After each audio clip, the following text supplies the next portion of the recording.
تماشاوان هجان رودا و سلاف لحوا بن. ده کوچکا الیزه دا بو ماوی 14 سالان.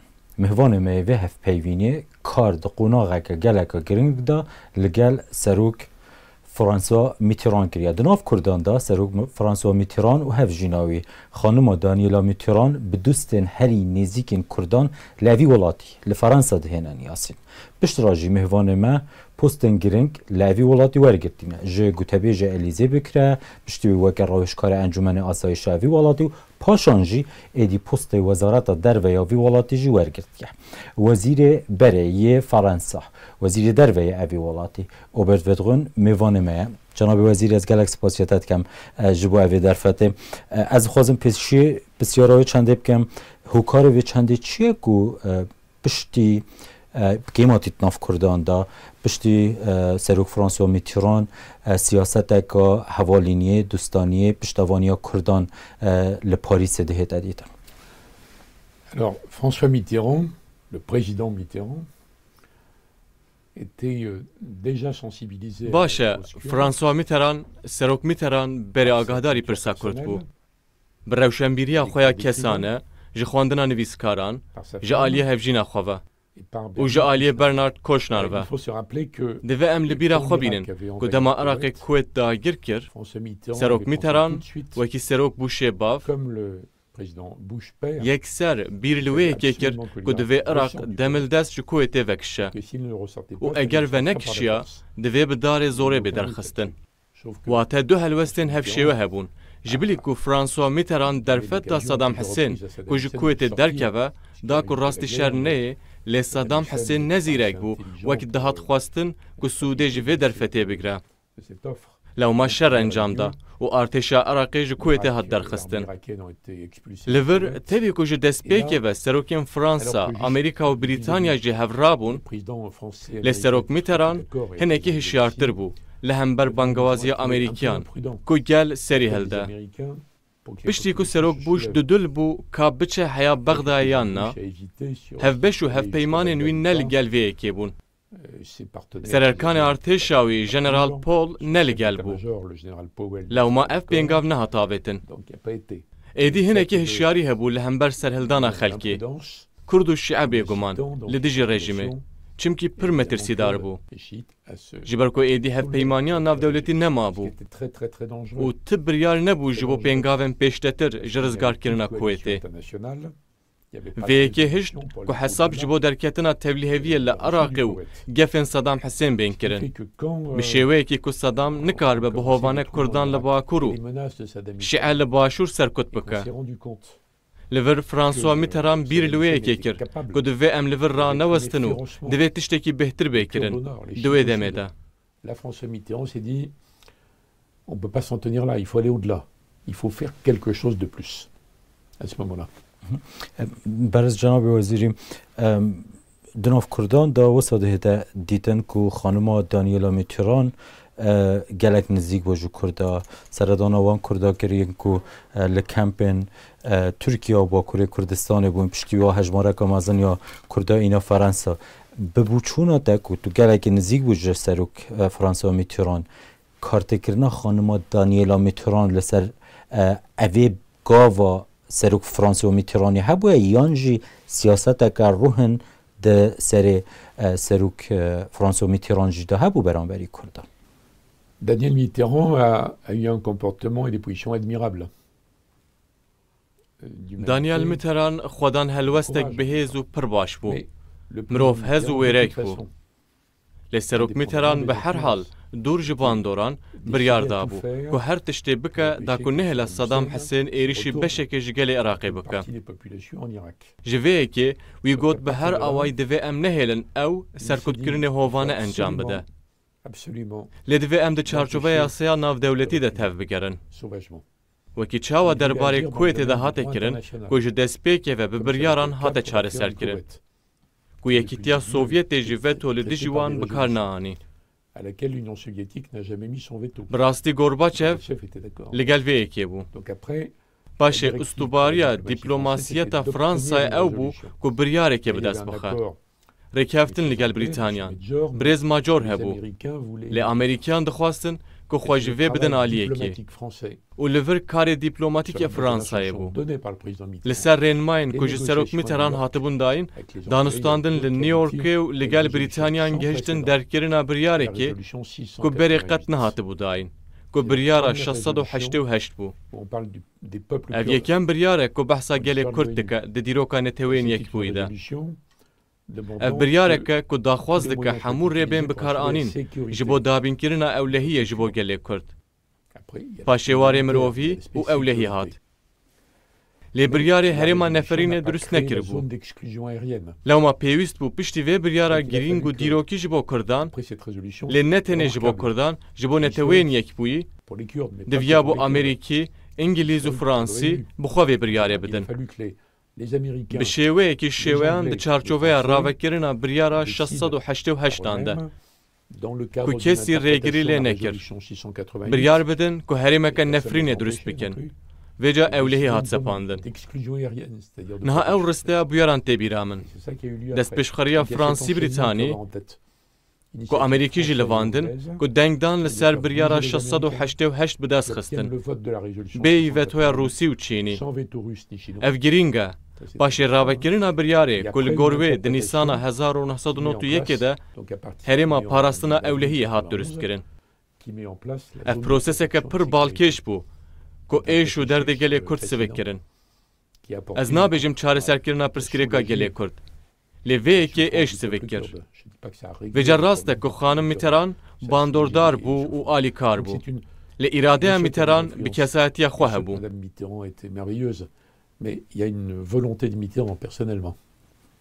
جناب وزیر در بحث اینیسیاتیوی که افدس پیشخریه یا فرانسه بوده کردگ نینه که نزانیدن بریار 688 چیه کردزان بری ویجی هلوستن فرانسه چه بوینه چاواب درستاهی چند کار هاتا کرن چند وقت در باز بو تا که اف بیروکا درست بونا اوی پینگا و فرانسه چه بوی بو بریاره که ده آستا انجمن و آسایشا نتوینی گرتی دا بو کردا بهته دان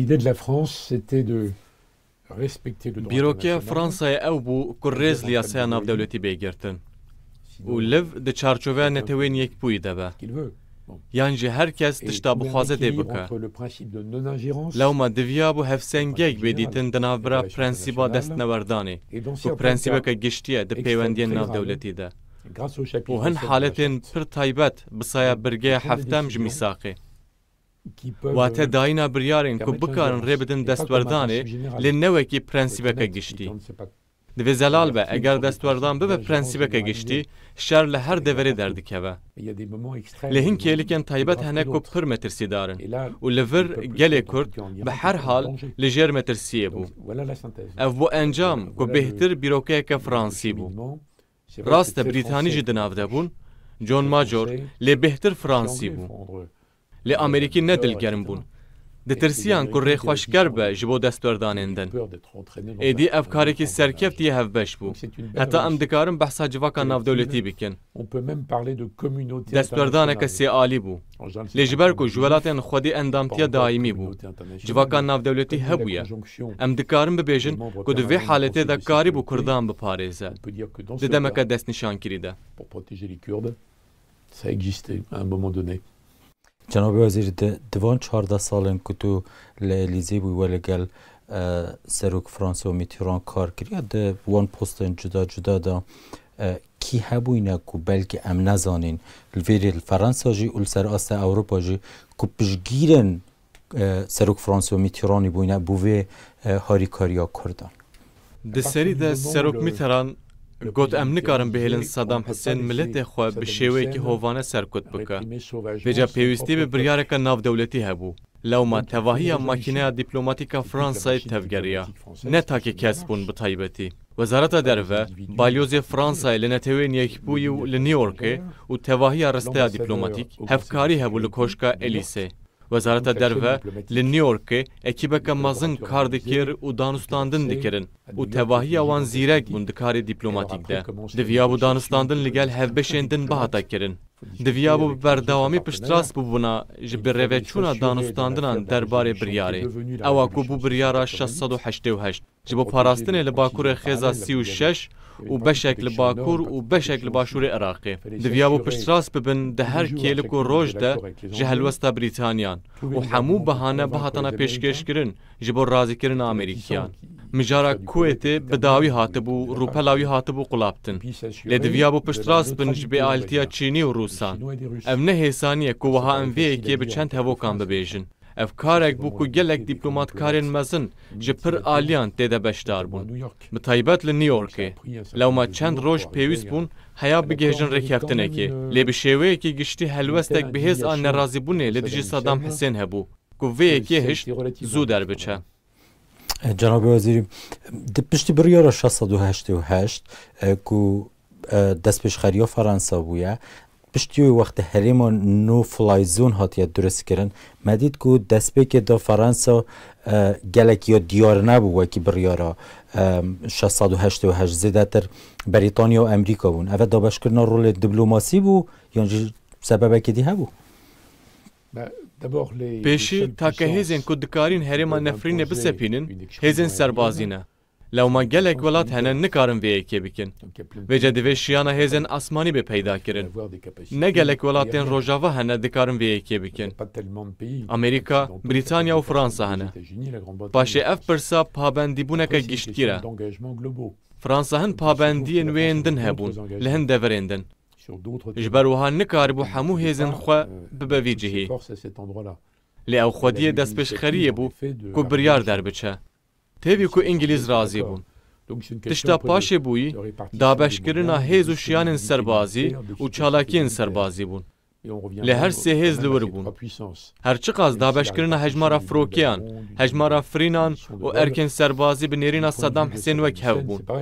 Lê ew fişar li Saddam hat kirin û rêgirî lê hat kirin û ev ya cewherî ye. Ne ku rikaberî di navbera dewletên beşdar de li ser erdê yan jî li hejmara firokiyan. Tişta cewherî parastina Kurdan bû. Ez ruxsatê bidem ez pisyareka şexsî ji te bikim. Gava ku biryar hatiye dan li New York li Encûmenê Asayişê cenabê te û serokmetîran heva çi dikir? Li Parîsê bûn. Me pêşveçûna danûstandinan bi berdewamî dişopand. Biriya telegramên dîplomatîk, biriya telefonê, ekîba dîplomatîka Elîsê bi berdewamî di pêwendiyê de bû ji bo şopandina danûstandinan li New Yorkê. Bêguman me ji nêzik ve dişopand. Lê bi rastî em pir şad bûn bi encamê.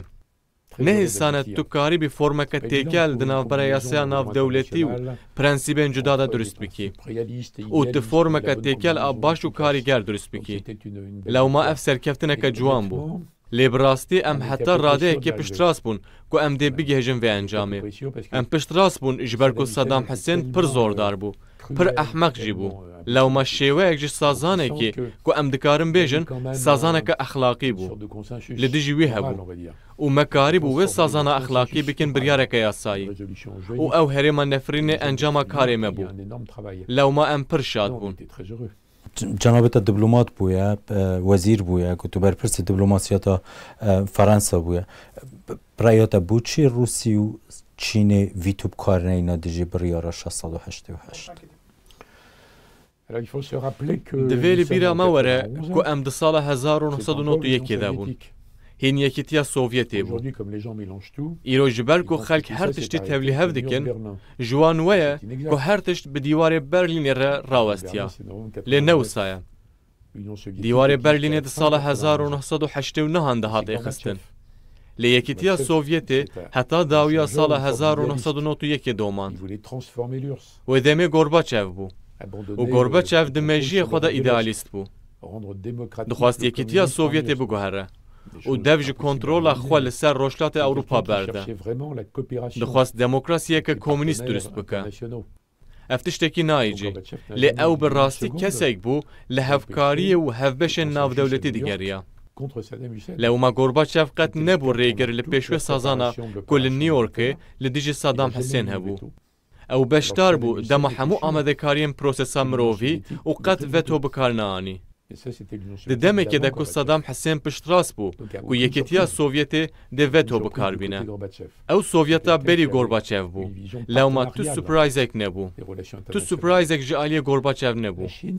Ew kesek bû di rastiyê de nêrînek wiya hevbeşiyê hebû derbarê pêwendiyên navdewletî de. Çîn hinekî kêmtir cihê piştrastiyê bû. Lê divê em bibêjin ku ew ne Çîna Jinping bû. Îropa di veto bikarbaniya. Lê wê demê guhertina pir mezin di Çînê de dihat kirin. Serdema Deng Xiaoping bû. Piştî ku di pey Mao Zedong rehat. û dema ku banda çarkesî ji nav bir û bazar bi şêweyekî mezin veguhert. Di riya azadkirina bazirganiya bi enerjiyê û karta aborî û pejrandina azadiya takê kesan re û her wekî din. Wî reform kir ku encamên wê yên gelekî mezin hebûn. Lê her dem digot bila em dûrî roniyê bin, bila em provokasyonê nekin. Bi nermî ber û pêş ve biçin. Bi hêmînî bila em pir pêde neçin. Di pey wî re Jiang Zemin li ser heman xêzê meşiya û Hu Jintao jî heman xêz çopand. Piştî demeke pir dirêj dema ku Jinping hat got ku em gihiştine astekê ji hêzê ku êdî pêwistiya me bi şîretên Deng Xiaoping nîne û divê em hêza xwe bisepînin. Ev serdemeke din e, riya hevrîşîm û wekî din. Lê dema encamdana şerê Kuwêt û mijara serkûtkirina Kurdan ji aliyê Iraqê ve Çîn di serdemekê de bû ku nedixwast provokasyonê bike. Eger Yekîtiya Sovyetê ya Gorbaçev veto bikar bianiya, Çînê de veto bikar bianiya. Ji ber ku Gorbaçev bikar neanî, wê jî bikar neanî. Biryara 688 no-fly zone piştî wê durizbûna Herêma Kurdistanê li federalî di nav Iraqê de bûçûna te karîgeriya biryara 688 gelek mezin bûye ku vê gavê Kurdan federaliyet Iraqê de heye. Belê, bi baweriya min bandor hebû û sedemên din jî hebûn. Gerz Cenab-ı Wezîrî spasiyetet kem spas bû jî temaşavanên hêja ku we li hevpeyvîna taybet nêrî.